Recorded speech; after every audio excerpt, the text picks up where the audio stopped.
And over on the right-hand side of the map, we have our red Terran player from the team Mousesports. And it's the one and only ThorZaIN, the Spoon Terran himself. And his opponent over on the left-hand side of the map, up 1-0. Is this the first set in a while that GuMiho has actually won the first game? Because most of them he's gone down a couple of games and rallied back.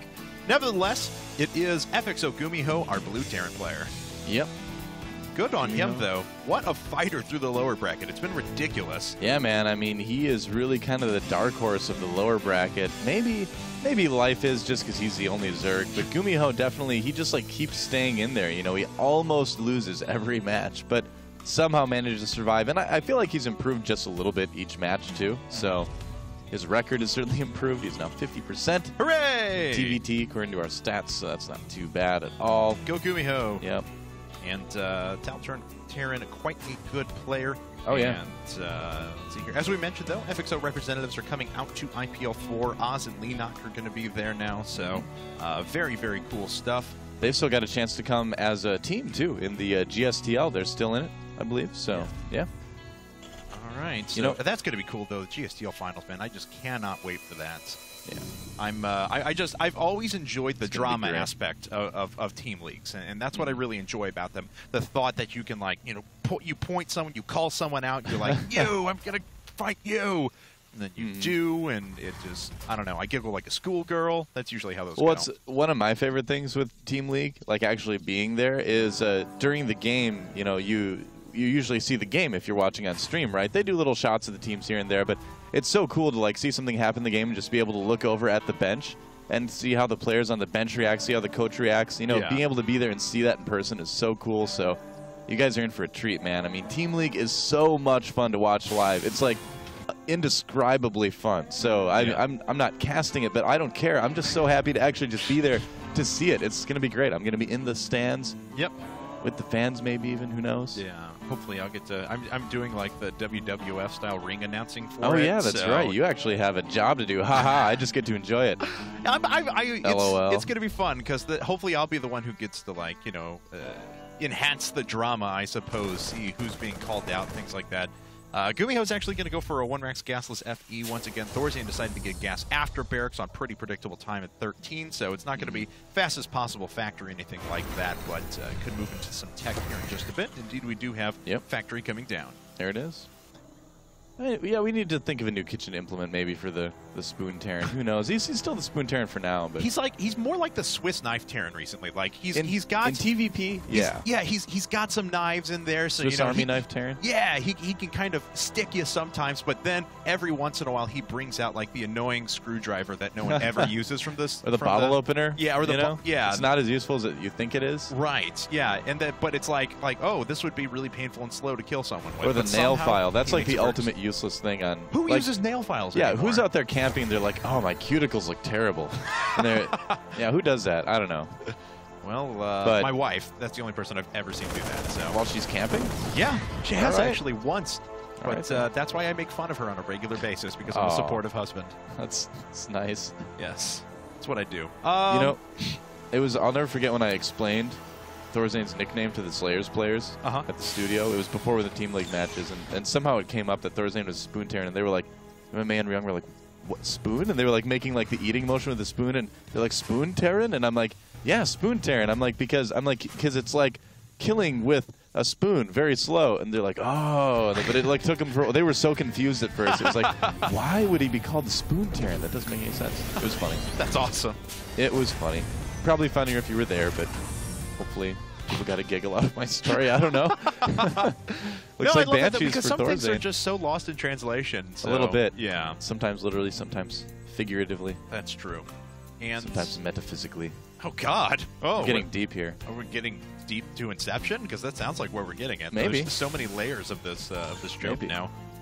All right. We could be casting this in your dream. You wouldn't even know it. Oh, my God. I've done that occasionally, so... My wife will occasionally like. Oh wow, he's got a fake cloak. Yeah, he's faking cloak. It's look at the time clock right now, 6:30. That's a very, very common scan timing. Yep. So you'll see a lot of Terrans start that caduceus reactor upgrade on their starports, just to kind of fake cloak and then cancel it later. He's He'll cancel mules. it. Yeah, and ThorZaIN's going to cancel this in just a couple seconds here because he knows the scan's not going to come. Yep. Yes, he is. So. Yep. There it is. There's a cancel. and starts a Raven after this as well. So interesting move there. Wonder what he's going to use that for. Yeah, let's see if he ends up moving into mech or something along those lines. He does love his mech play, so. Didn't see it in the last game, of course. It was GuMiho that went mech, but could have a role reversal now with GuMiho actually putting out some Marines and Marauders off of his barracks. But what I was going to say, though, is that occasionally I'll wake up and my wife will be looking at me and she'll say, so how many SCVs did he lose to the Muta harass? So I cast him in my sleep every now and again. Why do you scream out FX Oaz's name in your sleep? Very odd. And this is why I love PvG, because you see such variation. I mean, every game. This game, ThorZaIN, you know, the one going for Banshees, and GuMiho, the one going for Bio. So we see each player, you know, trying different things. That Marauder, I don't know what he's doing there. He's just there for moral support. He's like, all right, guys, you can do it. Good job, guys. I'll take some shots for you. That's right. All right. Tank some damage. Let's see now. So ThorZaIN's got quite a few units. Most everything staggered back at home in case of a drop. Ah, and it is another factory coming up from Mouse ThorZaIN. There it is. So yeah, will be mech. 2 more. Third factory on the way too. So usually that Raven coming out after the Banshee does indicate mech play, just because you want that energy built up to use point defense drone against Marauders. So not too surprising at all that ThorZaIN would have that early on. ThorZaIN being very efficient with his Banshee as well, keeping units pinned back at home, not allowing GuMiho to move out on the map. And he's killed quite a few workers as well, if we take a look. 8 SCVs already. Yep. Very Purple nice. Banshee about to come. Captain Banshee. Oh, look out. He's got to get away from those Bio units, and it looks like he will barely make it away. Very nice job. So 9 kills. And hasn't taken much damage quite yet. Yeah, not bad. He's sending out that Raven, too, to kind of, I think, scout a little bit for drops, look for a fast third, maybe even do a little bit of auto-turret harass. Yeah. Which is great. I mean, you get to trade energy for damage, which is always a good trade. The only thing he may need to worry about is that he won't have the energy for point defense drone if he decides to do it. And will he throw down some auto-turrets? No, not now. He's going to have to run away. Yeah, unfortunately, those Ravens, despite how cool they are, pretty fragile. They are light units in addition, so... just as fast as Banshees will go down, so will the Ravens. Do we have any additional command centers coming up? No, both players committing to 2-base play for quite a while. It's fairly difficult to hold on to a third here, given how many entrances there are, how wide that space is on both sides, and how far away it is from your natural. Yeah, for sure. Banshee getting repaired. I like that. Not enough players repair their units when they could. ThorZaIN always very caring about his units, though. He really is, you know. ThorZaIN cares. He does. I think that's a good campaign slogan if he ever wants to run for president of the universe or something. ThorZaIN 2013 or something. Yes. I don't know. Look out, Space Shark. Oh, he's going after the Hellion. Oh, that's an odd decision. All right. Space Shark, a much bigger threat, Thought clearly. the Space Shark was going to go down there. Yes. Yep. Space Shark. Yes, I know you can't shoot the Space Shark. I know there's someone out there going, that was so dumb. You can shoot the Space Shark.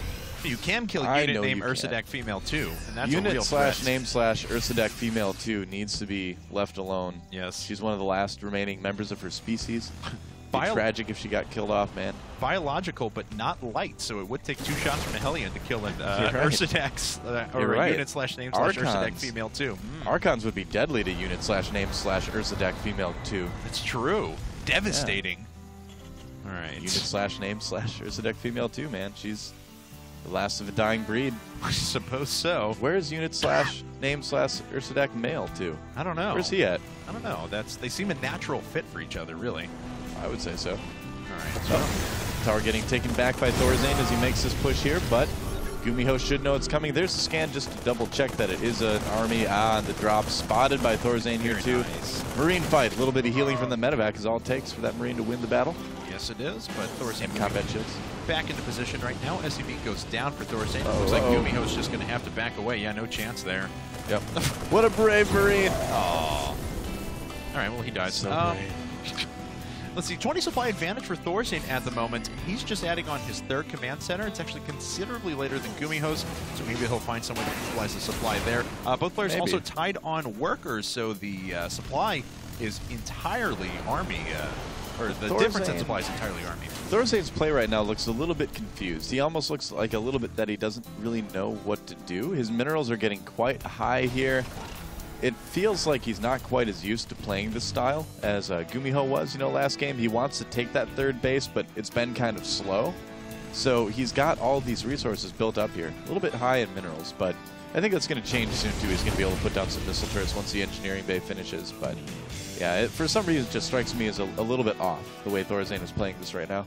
Well, he is still macroing quite well, and then takes out an SCV on the right-hand side. Pretty good. Sees that GuMiho was moving out with quite a few units. GuMiho actually expanding twice right now as he is putting up his third orbital command, moving that over to its spot right now. But on the left-hand side of the map also has that command center coming up. Cancel. All right, 1-1 on the way for ThorZaIN now. And what are the bio upgrades for GuMiho?